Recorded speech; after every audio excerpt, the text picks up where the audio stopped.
भारतीयों, आप सभी का इस YouTube चैनल भोज एकेडमी में स्वागत है। तो आज के वीडियो में हम लेकर के आए हैं कक्षा 10वीं के प्री बोर्ड का प्रश्न पत्र।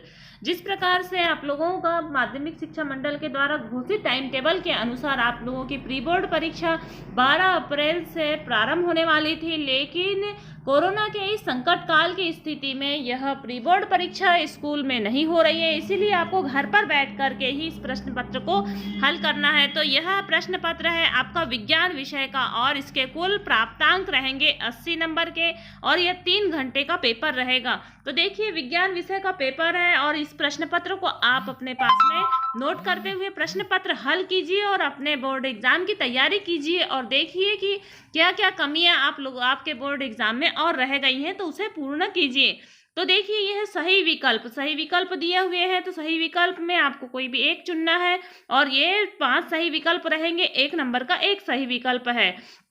तो ये सही विकल्प देखते चलिए। कार्बन की संयोजिता होती है और मैंडलिफ के आवर्त नियम के अनुसार तत्वों की आवर्त तालिका में व्यवस्थित किया जाता है।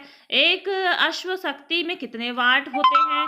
चुंबकीय क्षेत्र रेखाएं होती हैं। रिक्त स्थान देख लीजिए, रिक्त स्थान दिए हुए हैं। उसके बाद में हम देखते हैं कि एक वाक्य में उत्तर, तो ये एक वाक्य में उत्तर दिया हुआ है, आपको नोट का प्रश्नों के उत्तर लिखना है एक वाक्य में। जैसे कि रासायनिक अभिक्रिया में भाग लेने वाले पदार्थ क्या कहलाते हैं। चींटी के डंक में कौन सा अम्ल उपस्थित होता है। आनुवांशिकी का जनक किसे कहा जाता है। समतल दर्पण की फोकस दूरी कितनी होती है और पौधे अपना भोजन किस प्रक्रिया द्वारा प्राप्त करते हैं। उसके बाद में आती है सही जोड़ियाँ, तो ये सही जोड़ी आपको बनाना है। उसके बाद में देख लीजिए कि 2 अंक वाले प्रश्न, तो धावल सोडा के 2 उपयोग अथवा बेकिंग सोडा के 2 उपयोग लिखिए। उसके बाद में सहसंयोजी आपबंध किसे कहा जाता है। समजाति श्रेणी किसे कहा जाता है, उदाहरण सहित लिखिए। कार्बन के 2 गुणधर्म होते हैं, कौन से हैं और इसके कारण हमारे चारों ओर कार्बनिक यौगिकों की संख्या विशाल संख्या दिखाई देती है।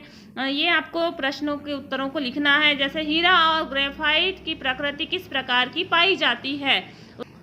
प्रश्न क्रमांक 8 है, न्यूलैंड के अष्टक नियम की क्या सीमाएं हैं अथवा किन तत्वों में बाहरी कोण पूर्णतः भरे रहते हैं, कोई 2 उदाहरण दीजिए। प्रश्न क्रमांक 9 है, ब्रायोफिल्म में पत्तियों द्वारा प्रजनन किस प्रकार से होता है अथवा अमीबा में द्विखंडन विधि को लिखिए। प्रश्न क्रमांक 10 है, गुणसूत्र किसे कहा जाता है अथवा लिंग गुणसूत्र में वाय गुणसूत्र की क्या भूमिका है, समझाइए। प्रश्न क्रमांक 11 है, आकाश का नीला रंग क्यों होता है अथवा तारे क्यों टिमटिमाते दिखाई देते हैं। प्रश्न 12 है, फ्यूज तार किसे कहा जाता है अथवा समान पदार्थ के 2 तारों में यदि एक पतला अथवा दूसरा मोटा हो तो उसमें से किसमें आसानी से विद्युत धारा प्रभावित होती है और क्यों।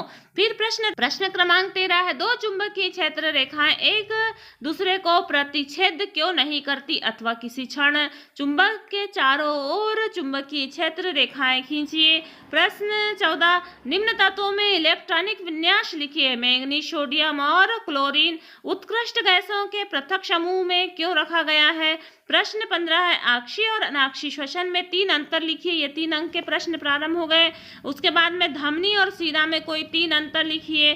प्रश्न 16, किसी चालक का प्रतिरोध किन किन कारकों पर निर्भर करता है। विद्युत संचारण के लिए प्रायः और एल्युमिनियम के तारों का उपयोग क्यों किया जाता है। फिर प्रश्न क्रमांक 17 है, विद्युत मोटर का नामांकित चित्र बनाइए और फ्लेमिंग के बाएं हाथ का नियम लिखिए। प्रश्न 18, पर्यावरणीय प्रदूषण क्या है। 2 पर्यावरणीय प्रदूषण के नाम लिखिए। खाद्य श्रृंखला एवं खाद्य जाल में 3 अंतर लिखिए। प्रश्न 19 है, श्वसन को ऊष्माछेदी अभिक्रिया क्यों कहा जाता है। उसके बाद में संयोजन अभिक्रिया किसे कहा जाता है, उदाहरण सहित समझाइए। तो ये आपके 4 नंबर वाले प्रश्न देखिए। प्रश्न 20, प्रकाश के परावर्तन से आप क्या समझते हैं, उसके नियम लिखिए। फिर देखिए कि वास्तविक तथा आभासी प्रतिबिंब में अंतर लिखिए। प्रश्न 21 है, प्रिज्म द्वारा श्वेत प्रकाश के वर्ण विक्षेपण को चित्र द्वारा दर्शाइए। सूर्योदय और सूर्यास्त के समय सूर्य रक्तांब क्यों होता है? और प्रश्न 22, धातु और अधातु के भौतिक गुणों में विभेद लिखिए। सक्रियता श्रेणी क्या है? क्रियाशीलता के आधार पर धातुओं की सक्रियता श्रेणी बताइए। प्रश्न 23 है, उभयलिंगी पुष्प का सचित्र वर्णन कीजिए अथवा स्वपरागकरण और परागकरण में 5 अंतर लिखिए। प्रश्न क्रमांक 24 है कि मेंडल ने मटर के पौधे का चुनाव किन कारणों से किया था? और मेंडल के प्रभावितता के नियम को उदाहरण सहित लिखिए। तो इस प्रकार से ये आपका विज्ञान विषय का प्रश्न पत्र हो गया। आपको अपने विज्ञान विषय के प्रश्न पत्र को हल करना है, स्वयं का मूल्यांकन करना है, और उसके बाद में आने वाले वीडियो में हम आपको गणित का भी प्रश्न पत्र डाल देंगे। तो इस आधार पर सभी विषय के आप प्रश्न पत्र प्राप्त कीजिए और सभी विषय के प्रश्न पत्रों को प्राप्त करते हुए आप उनको हल कीजिए और अपनी बोर्ड एग्जाम की तैयारी कीजिए। धन्यवाद।